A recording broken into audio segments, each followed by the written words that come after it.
20장 오늘 1절에서 3절까지의 말씀입니다. 하나님 말씀 받으실 때 좀 불편하지 않으신 분들은 자리에서 다 일어나셔서 하나님 말씀을 함께 받도록 합니다. 1042쪽에 있는 이사야 61장 1절에서 3절까지의 말씀, 오늘 저와 여러분들에게 들려주시는 우리 하나님의 말씀을 함께 받도록 하겠습니다. 다 같이 주 여호와의 영이 내게 내리셨으니 이는 여호와께서 내게 기름을 부으사 가난한 자에게 아름다운 소식을 전하게 하려 하심이라.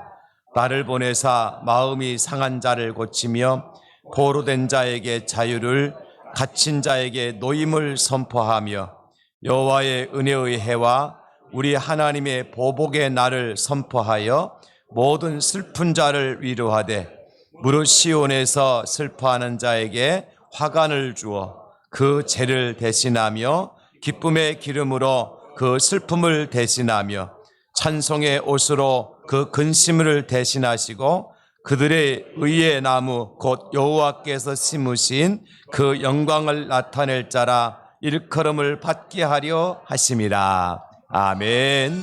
자리에 앉으시겠습니다. 함께 읽은 본문 말씀을 중심으로 기쁨의 주님을 기다립니다, 이런 제목으로 함께 말씀의 은혜를 나누려고 합니다. 예수님께서 이 땅에 만왕의 왕으로 강림하시는 그날을 사모하며 기다리는 절기가 대림절, 대강절이라고 말씀을 드렸고요. 2024년 오늘 두 번째 대강절 주일을 맞이했습니다. 여러분, 대림절, 대강절은 그냥 소극적으로 아무렇게나 기다리는 그런 절기가 아니라 적극적인 기다림의 절기라고 할 수 있어요. 무슨 말씀이냐면 감나무 밑에서 감이 떨어지기를 기다리는 것은 소극적인 기다림이죠. 언제 감이 떨어질 줄 몰라요. 떨어지더라도 내 입에 떨어진다는 보장도 없습니다. 그러니까 그런 기다림이 아니라는 것입니다. 어떤 기다림이냐? 집 나간 아들을 기다리시는 아버지가 밤낮을 불문하고 등불을 펴놓고 아들이 돌아오기만을 기다리시는데, 그 아버지가 아들을 기다리는 것은 내 아들이니까 반드시 내 집으로 돌아올 것이다, 사랑하는 아들이니까 아버지에게로 다시 돌아올 것이다 라고 하는 믿음과 그러한 이제 생각을 가지고, 확신을 가지고 아들을 기다리는 아버지의 마음, 이것이 진짜 기다림 아니겠습니까? 아무리 집이 싫어 나갔던 아들이라도 내 아들이니까, 사랑하는 아들이니까 반드시 집으로 돌아올 것이라고 하는 확신을 가지고 기다리는 그 기다림, 이 기다림이 바로 이 대강절, 대림절의 정신이라고 할 수 있습니다. 여러분, 그렇습니다. 반드시 이루어질 약속을 붙잡고 그리고 간절하게 믿음과 확신을 가지고 기다리는 절기가 대림절이요 대강절이라고 하는 것입니다. 여러분, 이 기다림을 통해서 그럼 우리가 무엇을 받아 누릴 수 있다고 하였습니까? 지난 주일에는 평화를 누리도록 예수님께 이 땅에 오셨다, 평강의 왕으로 오셨다, 그렇게 말씀을 드렸습니다. 어쩌면 지금 우리가 살아가고 있는 이 시국이 우리 모든 백성들이, 모든 세계의 열방들이 간절히 사모하고 기다리는 것이 있다면 그것이 바로 평화라고 말할 수가 있을 겁니다. 평화. 그렇지 않아요? 우리가 다 마음에 평화가 거의 없잖아요. 다 불안하고 두렵고 불확실성에 살아가고 있는 시대이기 때문에 언제 무슨 일이 일어날 줄 모르겠다, 그런 이제 생각들 때문에 마음에 평화가 없는 시대를 우리가 살아가고 있어요.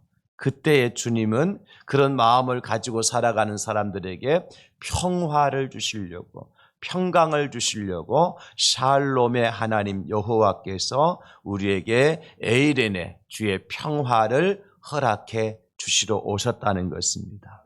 그 주님을 마음에 모시고 우리의 불안한 생각, 두려운 생각들이 다 떠나가게 되어지고 여러분 모두에게 평화가 찾아오는 이 대림절 절기가 되어줄 수 있기를 예수님의 이름으로 축원합니다. 그런가 하면 우리 예수님께 이 땅에 오신 또 하나의 목적이 있는데, 그게 뭐냐면 예수님을 기다리는 자들에게 기쁨을 주시기 위해서 예수님이 이 땅에 오셨어요. 기쁨을 주시려고, 기쁨을 선물로 주시려고. 이스라엘 백성들이 바벨론의 포로가 되어가 가지고 70년 동안 포로 생활을 합니다. 여러분 거기에 기쁨이 있겠습니까? 그게 안식이 있겠어요? 다른 나라의 종으로 잡혀가서 포로로 잡혀가 생활하는 것이라고 하는 것은 먹고 잠잘 곳이 있다 하더라도 기쁨은 없단 말이죠. 그런 백성들이 이제 선지자 이사야를 통해 예언하신 바대로 이 백성들을 다시 예루살렘으로 돌아오게 하시잖아요. 하나님께서. 그들에게 가장 먼저 찾아온 것이 뭘까요? 기쁨이겠죠. 오늘 이 땅에서 각종 두려움과 불신 속에서 신음하는 저와 여러분들에게도 우리 예수님께서 기쁨을 선물로 주시기 위해서 이 땅에 오셨다는 사실 믿으시기를 예수님의 이름으로 축원합니다. 여러분 나이 먹는 것도 기쁘지 않잖아요. 사실 연말 되니까 벌써 내 나이가 이렇게 됐나 생각하면 이제 갈 때가 가까이 왔구나 그런 마음만 들지 기쁘지는 않잖아요. 그런가 하면 참 사업하는 것이 요즘 사업하시는 분들 참 힘들잖아요. 특히 중소기업을 경영하시는 분들이 얼마나 힘든 시기를 보내고 있는지 몰라요. 기쁨이 없어요. 마지못해서 하는 거지. 문 닫지 못해서 그냥 열어놓고 공장 돌리고 있는 거지. 돈 남아서 기뻐서 사는 분들 거의 없고요. 직장 생활도 마찬가지예요. 여러분 그렇지 않습니까? 그러니까 하면 가정에서 부부 생활도 처음에 좋아서 만나서 살다 보니까 좋아서 헤어지는 것이 아니라 안 좋아서 헤어지잖아요. 이게 부부 생활이고. 온통 세상이 참 기쁨이 사라진 세상에 살아가고 있는 것 같아요. 사람들의 얼굴에서 미소가 사라져요. 자꾸 인상이 험해지고 여러분 이럴 때 인상을 펴고 살아야 되는데 그게 잘 안 되죠, 그죠? 예, 인상 좀 활짝 펴보세요. 가장 아름다운 모습으로, 가장 환한 모습으로, 가장 기쁜 모습으로 한번 인상을 펴보세요. 인상 쓴다고 되는 일이 안 되는 일이 되는 것도 아니에요, 여러분. 그렇죠? 인상 쓴다고 해서 풀리지 않던 문제가 풀리는 것도 아니잖아요. 인상까지 쓰고 살 필요가 뭐가 있어요? 나이 드는 것도 억울한데. 그죠? 인상 펴고 잘해야 되는데 실제가 그렇지 못해요. 그래서 기쁨을 우리 주님께서 선물로 이 땅에 주시기 오셨다는 거예요. 그 기쁨은 뭐냐? 예수님께 땅에 오시기 벌써 700에서 750여 년 전에 이사야 선지자가 예수님께 땅에 오실 것을 이미 예언하셨어요. 그리고 그 예언한 대로 예수님께 땅에 오신 사건이 바로 성탄절이라고요. 그때 예언한 내용이 바로 오늘 본문에 우리 함께 말씀을 읽었던 이사야서 말씀이거든요. 61장 1절에 보니까 이렇게 말씀하십니다. 주 여호와의 영이 내게 내리셨으니 여호와의 영은 하나님의 영이신 성령이시죠. 성령께서 이사야 선지자를 감화시키셨어요. 이는 여호와께서 내게 기름을 부으사 가난한 자에게 아름다운 소식을 전하게 하려 하십니다. 가난한 자에게 어떤 소식을? 아름다운 소식을 전하게 하십니다. 그 아름다운 소식이 뭐냐? 나를 보내서 마음이 상한 자를 고치고 포로된 자에게 자유를 갇힌 자에게 노임을 선포하도록 선지자 이사야를 하나님께서 성령으로 기름을 부어서 이사야 선지자를 파송하셨다는 것입니다. 무엇을 위해서요? 아름다운 소식을 전하도록 하시기 위해서. 그리고 3절에도 보니까 무릇 시온에서 슬퍼하는 자에게 화관을 주어 그 죄를 대신하며 슬픔의 죄를 대신해서 무엇으로? 기쁨의 기름으로 그 슬픔을 대신하며 찬송의 옷으로 그 근심을 대신하시고 그들이 의의 나무 곧 여호와께 심으신 그 영광을 나타낼 자라 일컬음을 받게 하려 하심이라. 언제 이와 같은 일들이 이루어지느냐? 예수님이 이 땅에 오심으로 말미암아 하나님의 아들이신 예수님께서 오심으로 말미암아 이 땅의 구세주이신 예수님께 이 땅에 오심으로 말미암아 슬픔의 옷을 벗기시고 대신하여서 기쁨으로 기름을 부어주시고 그리고 근심을 대신하여 찬송 부르게 하신다. 이사야 선지자의 말씀대로 예수님께서 750년 후에 이 땅에 오셔서 슬퍼하는 자들에게 찬송을 주시고 근심 걱정에 빠져있던 자들에게 기쁨을 주신 줄로 믿으시기를 예수님의 이름으로 축원합니다. 그러므로 여러분 성탄절의 두 번째 선물은 뭐냐니까 기쁨이에요. 기쁨. 2024년 성탄절을 기다리는 저와 여러분들에게 우리 예수님께로부터 기쁨을 선물로 받게 되어지는 그러한 기쁨의 성탄절이 될 수 있기를 다시 한번 예수님의 이름으로 축원합니다. 이번 성탄절만큼은 그 어떤 해의 성탄절보다도 우리 주님이 주시는 기쁨이 넘쳐나고 여러분 그것을 우리가 받을 기대를 해야 돼요. 기대도 없이 기다림도 없이 받지를 못하는 거예요. 이번 성탄절에는 분명히 내가 그동안 누리지 못했던 놀라운 기쁨이 내게 찾아올 것이다. 주님께서 그 기쁨의 선물을 내게 안겨주실 것이라고 하는 기대, 기다림, 소망이 필요한 거예요. 그렇다면 오늘 이사야 선자는 무엇이 과연 우리를 하여금 기쁨이 되게 한다고 말씀하고 있느냐? 예수님이 이 땅에 오심으로 말미암아 우리에게 기쁨이 되는 진짜 이유가 뭐냐? 첫째는 이겁니다. 예수님께서요, 포로 가운데서 자유를 주시기 때문에 그렇습니다. 실제로 이스라엘 백성들은 바벨론 포로 가운데서 돌아오게 됨을 인해서 기뻐하지 아니할 수가 없었습니다. 여러분, 이 기쁨이라고 하는 것은 어떤 묶여진 상태에서, 포로된 상태에서 해방을, 자유를 체험하지 않으면 다 느낄 수가 없겠죠. 예를 들어서 우리나라가 일제 36년 동안의 강점기 속에서 해방이 되었지 않습니까? 우리는 그 시대에 살아보지 못했기 때문에 대한독립 만세의 태극기를 들고 만세를 불러보지 못했기 때문에 그 감격을 다 헤아릴 수가 없어요. 그냥 좋았겠다 정도지. 그러니까 지금은 이런 이제 일제 강점기의 이런 아픔이라 슬픔을 다 우리가 잊고 살잖아요. 감격 없으니까 그런 거예요. 지난주에 대학 수학 능력 시험 점수가 발표됐잖아, 그죠? 여러분 관심도 없으니까 됐는지 안 됐는지 모르고 막 누가 잡혀갔다더라 뭐 했다 거기에만 관심 있지. 대학 수학 능력을 시험 친 학생들의 점수가 발표가 됐어요. 참 학생들이 시험을 치르고 난 다음에 점수 발표될 때까지 얼마나 마음 졸이고 기다렸겠습니까? 발표되고 나면 어떻죠? 점수를 많이 받은 친구나 그렇지 못한 학생들 역시 마찬가지 다 이제는 자유다 그러는 거예요. 그동안 얼마나 얽매여 살았습니까? 공부, 점수, 시험 오직 그거에 매달려 살았잖아요. 드디어 이제 점수가 발표나니까 우리 학생들이 우리 젊은이들이 자유다 그러는 거예요. 어떤 제한된 삶이나 환경으로부터 해방된 자유와 기쁨을 누린다는 것입니다. 하물며 70년의 포로 생활 상상해 보십시오. 36년의 식민지 생활, 여러분 이것을 통해서 기쁨을 맛보지 못한 사람은 말로 표현할 수가 없어요. 우리나라 국가대표 선수들이 가끔 이렇게 선수촌에서 이제 나와가지고 국가대표직을 이제 사임을 하고 선수촌 생활을 마감하고 나와서 인터뷰할 때 가만히 들어보면 지금 심정이 어떻습니까? 그러면 한마디로 그래요. 이제 자유입니다. 그러는 거예요.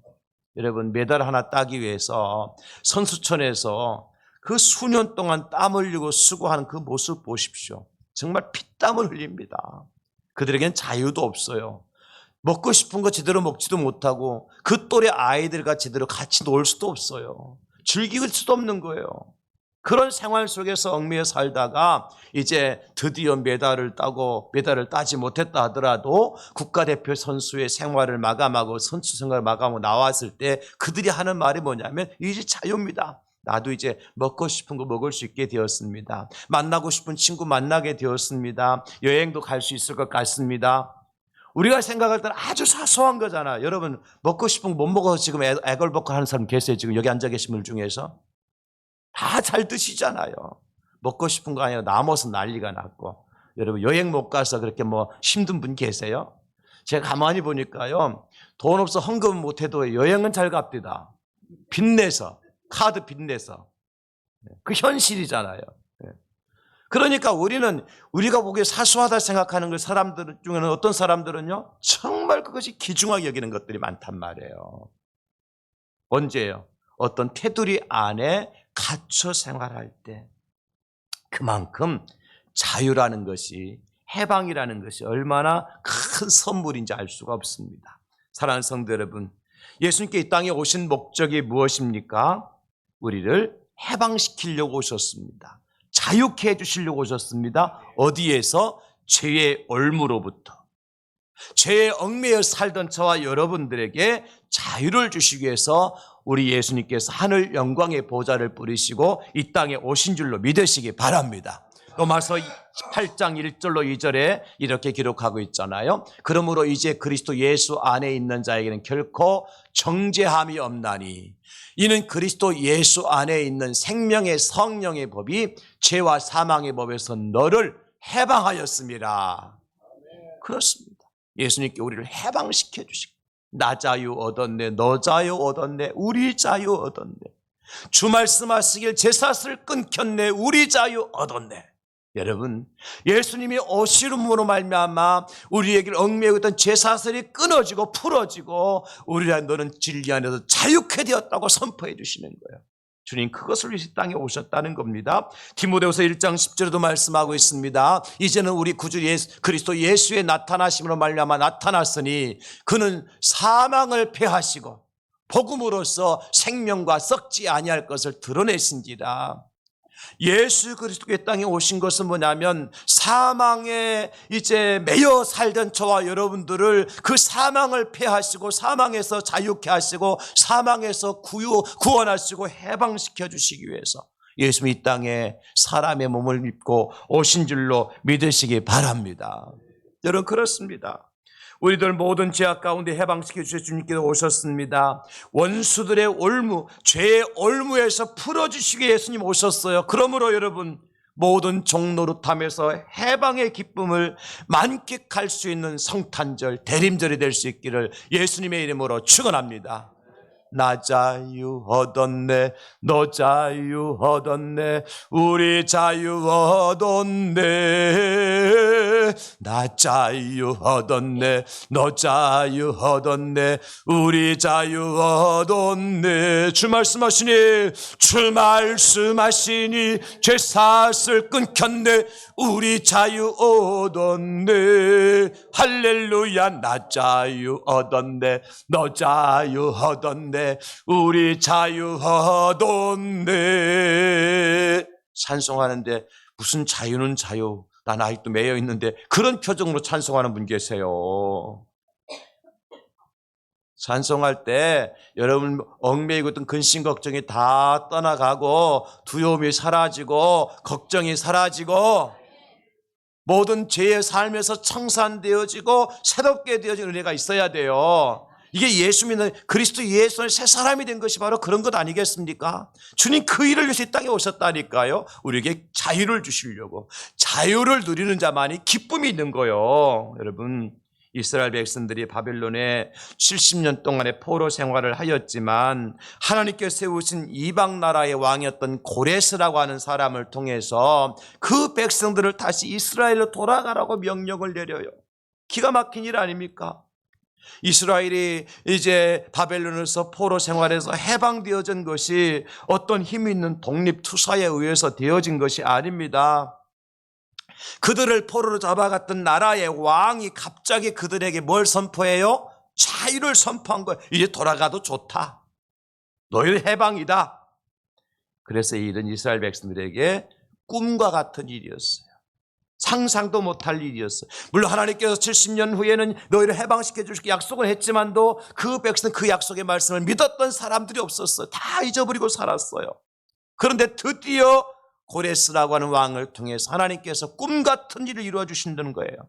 여러분 시편 126편 1절에 보니까 이렇게 말씀하고 있습니다. 여호와께서 시온의 포로를 돌려보내실 때 우리는 꿈꾸는 것 같았도다. 이게 꿈이요 생시요 다 꼬집어 보고 막 따려보고 꿈인지 생시인지 확인해 보려고. 왜냐하면 일어날 수 없는 일이 일어났거든요. 여러분 사람의 상상과 생각과 의식과 학식과 경험을 초월해서 일하시는 분이 우리 하나님이신 줄 믿으시기를 예수님의 이름으로 축원합니다. 이것이 바로 우리 하나님께 행하신 놀라운 일이에요. 꿈에서는 나타날 만한 일을 하나님께서는 하나님의 백성들에게 직접 두 눈으로 목격하도록 해주신다는 겁니다. 여러분 꿈이 뭐예요? 꿈이라고 하는 것은 잠잘 때만 유효하고 깨고 나면 모든 것이 사라지는 것이 꿈이잖아요.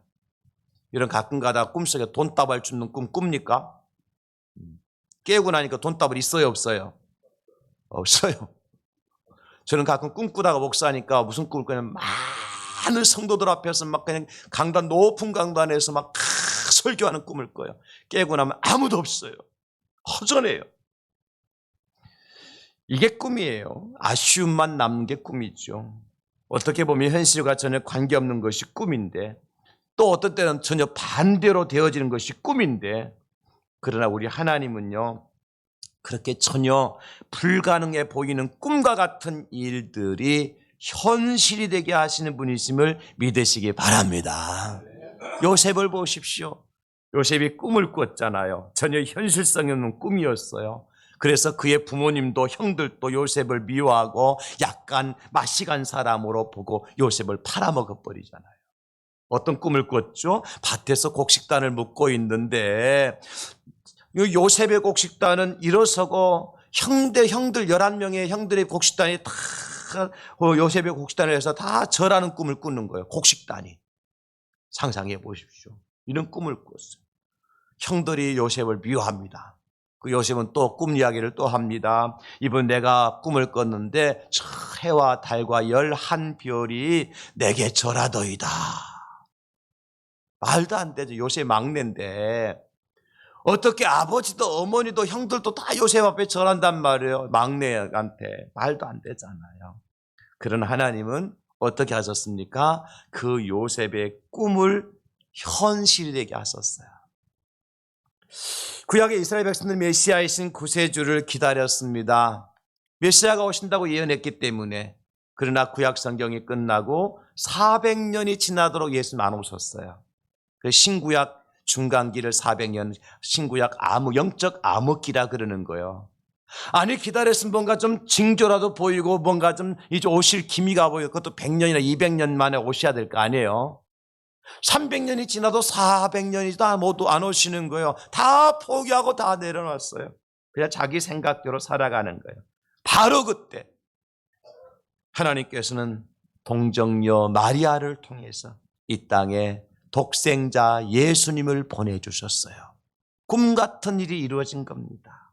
길이요 진리요 생명이신 예수님께 이 땅에 사람의 몸을 입고 오셨어요. 그리고 우리 모든 사람들에게 죄에서 자유케 하시는 해방을 선포해 주신 거예요. 죽음의 권세에서 우리를 구원해 주셨어요. 그럼에도 우리가 기뻐하지 않을 수가 있겠습니까? 오늘 저와 여러분들도 어쩌면 참 우리가 넘을 수 없는 담과 헐 수 없는 울타리 속에 갇혀서 그것이 돈이든 그것이 사람과의 관계든 그것이 내 인생의 진로든 내 스스로가 허물 수 없고 헤쳐나갈 수 없는 담과 울타리 속에 갇혀 답답한 삶을 살아가시는 분들이 혹시 계실지 모르겠습니다. 아무리 내 지식과 경험을 다 동원해도 사업이 잘 풀리지 않고 인간관계가 잘 해결되지 않고 경제적인 문제 내가 아무리 노력하고 열심히 해도 건강의 문제가 해결되지 않아서 답답한 지경에 있으신 분들 계십니까? 여러분 꼭 예수님 만날 수 있기를 주의 이름으로 축원합니다. 예수님이 해답입니다. 예수 여러분 문제를 해결해 주심으로 그 근심 걱정과 여러분들을 해방시켜 주시고 오히려 기쁨으로 단을 거두게 하시는 주님의 은혜가 여러분들 임하게 될 줄 믿으시기를 예수님의 이름으로 축원합니다. 예수님 만나면 되는 거예요. 예수님께 우리를 모든 죄에서 모든 얽매임에서 해방시켜 주시고 이제 건강의 문제에서 해방되시고 경제적인 문제도 해방되시고 사랑과의 관계 문제도 해방도 되시고 이런 진로 문제도 해방되시고 인생의 모든 문제를 해방시켜 주시는 우리 예수님 만나시고 기쁨이 다시 되찾아오는 저와 여러분들이 성탄절이 될 수 있기를 예수님의 이름으로 축원합니다. 두 번째로는 예수님께서 관계를 회복시켜 주시고 기쁨을 주신다는 거예요. 이스라엘이 바벨론의 포로가 된 것은요, 여러분 단순히 이방 나라와 전쟁에 졌기 때문에 그들이 잡혀간 것이 아니에요. 그들이 이방 나라의 포로가 된 원인이 뭐죠? 그것은 하나님과의 관계가 단절되었기 때문에 그런 일이 벌어진 거예요. 이스라엘은 누구의 백성입니까? 하나님 백성 아닙니까? 그런데 하나님과 관계가 단절되니까 그들이 이방 나라 왕들에 의해서 포로 잡혀갈 것밖에 없는 거죠. 여러분, 우리 그리스도인들이 가장 큰 슬픔이 뭐냐? 하나님과의 관계가 단절되는 거예요. 우리 가정에서 가장이 아버지가 남편이 가장 힘들고 어려울 때가 언제입니까? 돈 못 벌 때입니까? 몸이 아플 때예요? 그렇지 않잖아요. 아내가 남편을 남편으로 인정해 주지 않고 자녀들이 아버지를 아버지로 인정해 주지 않을 때 그때가 외롭고 쓸쓸하고 고독하고 우울하고 가장 슬픈 때인 거예요. 관계가 단절될 때가 그렇습니다. 하나님과의 관계가 단절된 그리스도인 생각해 보십시오. 아무리 힘든 상황이라 할지라도 하나님께서 여전히 나와 함께 하시고 내가 하나님의 손을 붙잡고 있다고 할 것 같으면, 아니 하나님께 내 손을 붙들고 계시는 순간 나는 그 어려움 속에서도 승리할 수 있습니다. 그러나 하나님과의 관계가 단절되고 교제가 끊어지면 우리는 버림받은 인생이요, 하나님 곁을 떠난 인생이기 때문에 그 어떤 삶도 보장받을 수 없다. 그래서 시인은 이렇게 고백합니다. 아버지여 나를 떠나지 마옵소서, 나를 버리지 마옵소서, 나를 외면하지 마옵소서, 나를 홀로 내버려 두지 마옵소서. 아버지가 나를 떠났으면, 아버지가 나를 버리시면, 아버지가 나를 외면하시면, 아버지가 나를 홀로 내버려 두시면 나는 아무것도 아니라는 거예요. 결국 하나님께서 이스라엘 백성들을 포로 가운데서 돌아오게 하셨죠. 그리고 그 무엇보다도 놀라운 사실은 여전히 하나님은 예루살렘을 떠나지 아니하시고 예루살렘에서 이스라엘 백성들 돌아오기를 기다리고 계셨더라는 겁니다. 떠나면 내가 떠나지 하나님께서 떠나시는 것이 아니에요. 등지면 내가 등지고 도망가는 거지 하나님 나를 등지고 가시는 분이 아니셔요. 임마누엘, 무슨 뜻이라 그랬죠? 하나님이 우리와 항상 함께 하신다. 하나님 우리를 버리지 아니하시고 외면하지 아니하시고 우리를 떠나지 아니하시고 우리를 홀로 내버려 두지 아니하시고 임마누엘, 우리와 항상 함께 하시는 하나님이신 줄 믿으시기를 예수님의 이름으로 축원합니다. 임마누엘이 바로 그런 뜻이에요. 그래서 지금 비록 바벨론의 포로가 되어 있다 할지라도, 눈물로 씨앗을 뿌리는 그러한 상황일지라도 이들은 슬퍼만 하지 않을 수 있었던 것은 현재의 고난은 장차 나타날 영광과 비교할 수 없기 때문이었습니다. 여러분, 그러기 위해서 필요한 것이 무엇이었습니까? 하나님과의 관계 회복이 필요한 거예요. 하나님을 떠났던 다들 돌아와야지요. 하나님과 관계 회복을 위해서 뭐가 선행이 되어야 되냐, 어떻게 해야 되느냐? 예배가 회복이 되어야 되고요, 우리의 찬양과 경배가 회복이 되어야 되고요, 말씀과 기도가 회복이 되어야 되고요, 교제와 나눔이 회복될 때 하나님께서 교회를 통해 성도들을 통해서 영광을 받으시거든요. 예배의 자리에서 멀리 떠났던 분은 다시 예배의 자리로 돌아오고, 하나님께 찬양을 올려드리고 경배를 올려드리고 기도하던 삶에서 멀리 떨어져 있던 분들이 다시 그 자리로 돌아올 때, 늘 하나님은 그렇게 말씀하시는 거예요. 돌아오라, 돌아오라, 내게로 돌아오라. 멀리 떠나가 집 나간 아들을 기다리는 아버지의 심정으로 오늘도 주님은 여러분들을 초대하고 계시는 것입니다. 방황하지 말고 내게로 돌아오라. 낙심하지 말고 내게로 돌아오라. 두려워하지 말고 내게로 돌아와라. 슬퍼하지 말고 내게로 돌아오라. 포기하지 말고 내게로 돌아오라. 여러분, 주님의 그 음성을 듣고 주님께로 돌아가서 주님과 함께 교제하고 주님께 예배하고 찬양의 삶이 회복되어지는 이번 성탄절이 될 수 있기를 예수님의 이름으로 축원합니다. 초대교회 성도들을 보십시오. 결코 상황이 녹록지 않았습니다. 예수 말만 하면 잡혀갔습니다. 모이기만 하면 고발을 당했습니다. 그런데 어떤 일이 일어났습니까? 사도행전 2장 42절에 이렇게 기록해주고 있습니다. 그들이 사도의 가르침을 받아 서로 교제하며 떡을 떼며 오로지 기도하기를 힘쓰니라. 하나님께로 돌아왔잖아요. 사도 2장 44, 47절에 보니까 믿는 사람이 다 함께 있어 모든 물건을 서로 통용하고 또 재산과 소유를 팔아 나눠주며 날마다 마음을 갖춰 성전에 모이기를 힘쓰고 집에서 떡을 떼며 기쁨과 순전한 마음으로 음식을 먹고 하나님을 찬미하며 또 온 백성의 칭송을 받으니 주께서 구원받는 사람을 날마다 더하게 하시니라. 여러분, 여기 세 가지를 꼭 주목하셔야 돼요. 뭐냐면 그들은 사도의 가르침을 받았다는 것입니다. 그리고 믿는 사람들이 다 함께 모였다는, 함께 했다는 거예요. 그럴 때 놀라운 역사를 누가 행하셨느냐? 하나님께서 하셨다. 주께서 구원받는 사람을 날마다 더하게 하십니다. 여러분, 교회 공동체는 각자 도생의 집단이 아니에요. 교회는 어떤 곳이냐? 공동체는 영적 리더를 중심으로 해서 하나가 될 때 큰 역사가 나타납니다.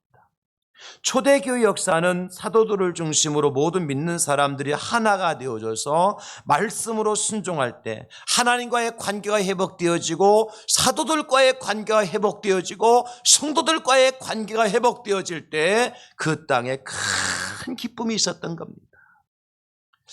우리가 요즘에 새벽기도의 시간 느헤미야를 함께 묵상을 하고 있는데요. 느헤미야가 이제 바벨론에서 돌아와가지고 포로 가운데 돌아와가지고 무너진 예루살렘 성벽을 재건하고 그리고 불타 없어진 성전문을 타는 작업을 하게 됩니다. 52일 동안 피눈물 나는 이제 수고와 헌신을 통해서 희생을 통해서 성벽도 완성이 되어지고 성전문도 다 달게 되어져요. 꿈을 이룬 거죠. 그리고 난 다음에 그들이 이제는 이제 수문학 광장에 다 백성들을 모아놓고 뭘 하는가 하니까 학사 겸 제사장했던 에스라가 율법책, 꼭 성경책을 집어들고 읽기 시작합니다. 수문학 광장에 모인 사람 누구냐?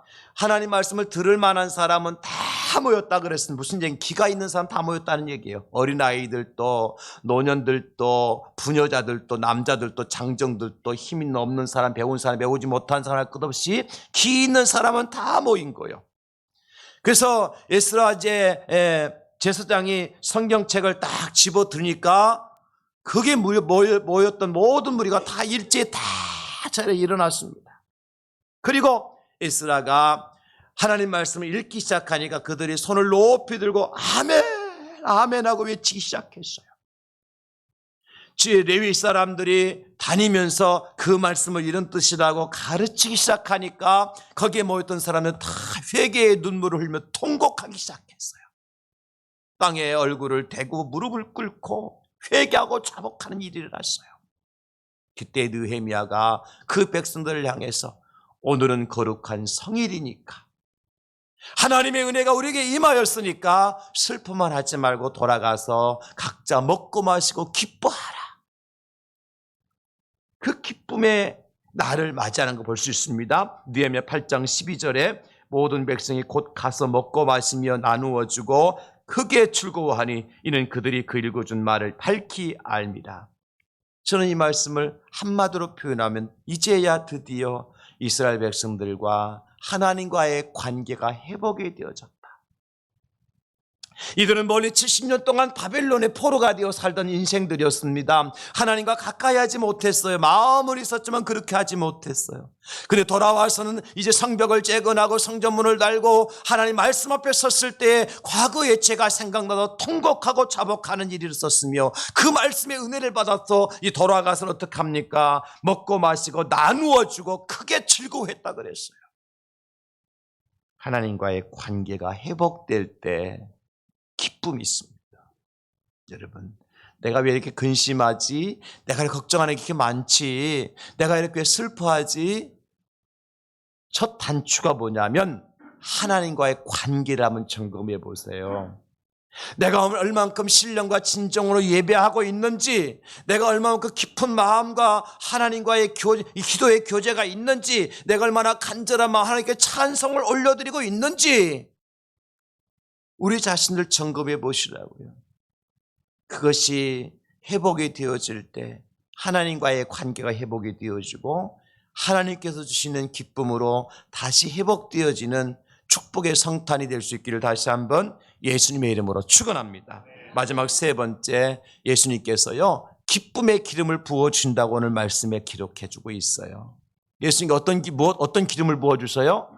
기쁨의 참기름, 들기름이 아니요, 콩기름이 아니고 엿기름이 아니라 기쁨의 기름을 부어주신다고. 우리는 이번 성탄절에 예수님께 우리 머리에서 이제 발끝까지 기름을 부어주시는데 기쁨의 기름을 부어주시는 그 은혜를 체험하실 수 있기를 예수님의 이름으로 축원합니다. 할렐루야. 제가 모션을 취하는 이유를 알겠죠? 위로부터 기름에 부어지는 머리에서 발끝까지 다 기름은 흘러가잖아, 그죠? 머리에 붓기 시작하면 안 닿는 곳이 없이 다 몸속까지 스며들 거예요. 뼛속까지 스며들 거예요.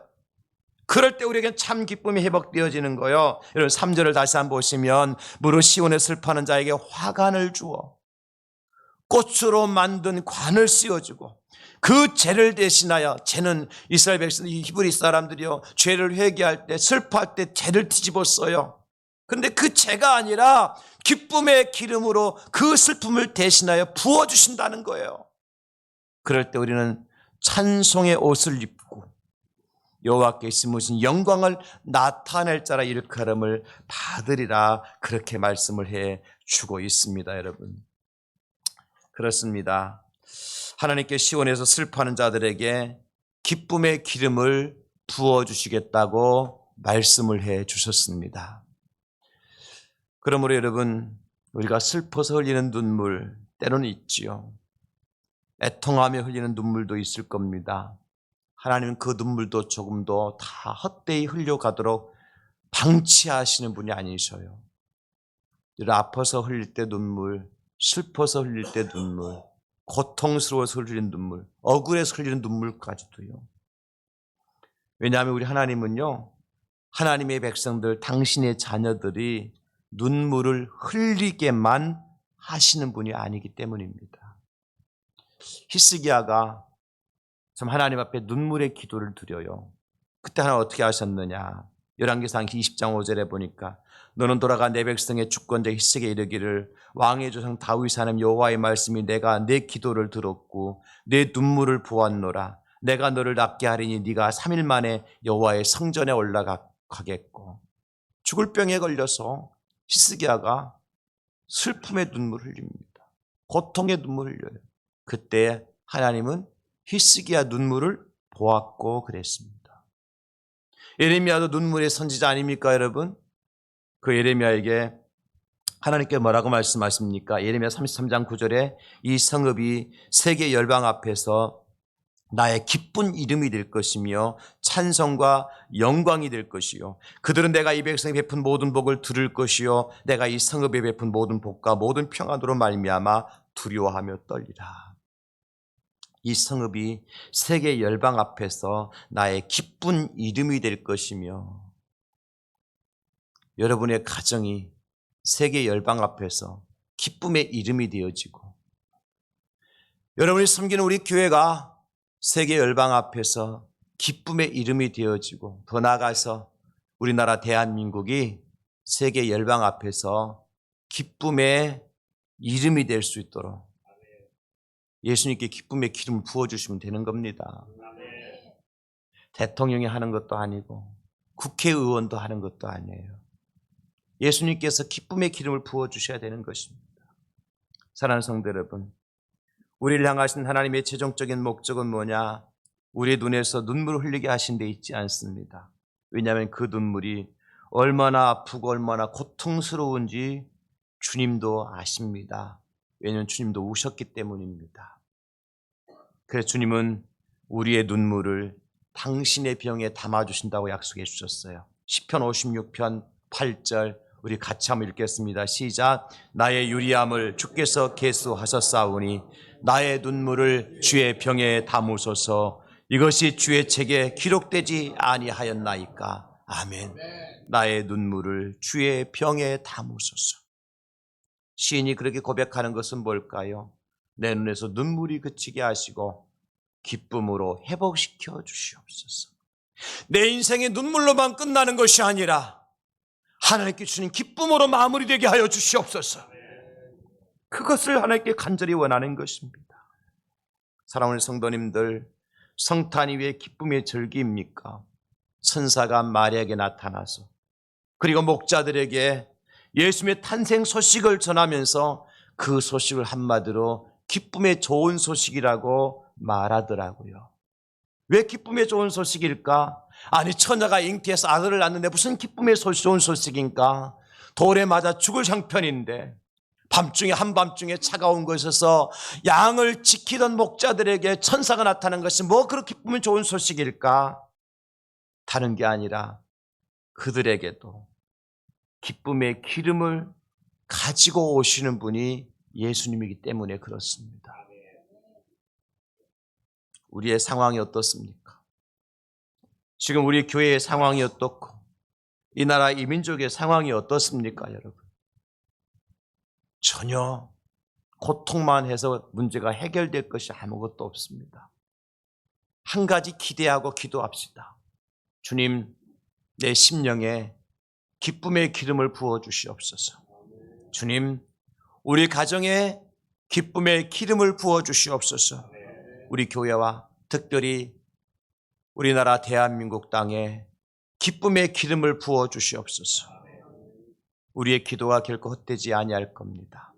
하나님 살아계신 분이시기 때문에, 약속을 이루어 주시는 분이시기 때문에 다행히 성탄절을 앞에 두고 있는 이 시점에서 우리가 기도할 수 있다는 것이 얼마나 다행한 일입니까? 오늘 말씀 마무리합니다.